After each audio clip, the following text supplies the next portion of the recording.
രോഗം മാറിയില്ലെങ്കിൽ 500 രൂപ തിരികെ തരുമോ? അത് കൊള്ളാലോ. നമുക്ക് പോയി കാണിച്ചിട്ട് രോഗം മാറിയില്ല എന്ന് പറഞ്ഞ് കുറച്ച് കാശ് തട്ടാലോ. എന്നാ പിന്നെ ആദ്യം ഞാൻ പോവാം. സൂക്കേട് മാറിയില്ലെന്ന് പറഞ്ഞ് ഒരു 500 രൂപ ഞാൻ അടിച്ചെടുക്കും. പിന്നെ നീ പോയിക്കോ. അങ്ങോട്ട് കയറി പോര്. എന്താ അസുഖം? ഡോക്ടർ, എനിക്ക് രുചി അറിയാൻ കഴിയുന്നില്ല. ഇത് വളരെ സിമ്പിൾ ആണ് സിസ്റ്റർ. ആ 20 നമ്പർ പെട്ടിയിലെ മരുന്ന് ഇയാൾക്ക് കൊടുക്ക്.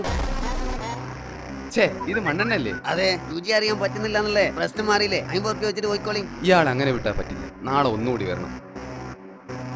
ഡോക്ടർ, എന്റെ ഓർമ്മശക്തി നഷ്ടപ്പെട്ടു. ഇപ്പൊ ഒന്നും ഓർമ്മയില്ല. അതിനുള്ള മരുന്ന് ഇവിടെ ഉണ്ട് സിസ്റ്റർ. ആ 20 നമ്പർ പെട്ടിയിലെ മരുന്ന് ഇയാൾക്ക് കൊടുക്ക്. അത് മണ്ണെണ്ണയല്ലേ? അതല്ലേ ഇന്നലെ എനിക്ക് വന്നപ്പോ തന്നത്? അപ്പൊ അത് ഓർമ്മയുണ്ട്. എന്നാ പിന്നെ നിങ്ങൾക്ക് ഓർമ്മശക്തി തിരിച്ചു കിട്ടി. ഫീസ് തന്നിട്ട് പോയിക്കോളി.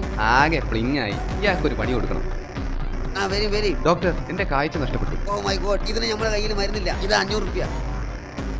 ഇത് 50 റുപ്യല്ലേ? ഓ ഗംഭീരം, നിങ്ങളുടെ കാഴ്ച ശക്തി തിരിച്ചു കിട്ടിയിരിക്കുന്നു. ഫീസ് തന്നോളൂ.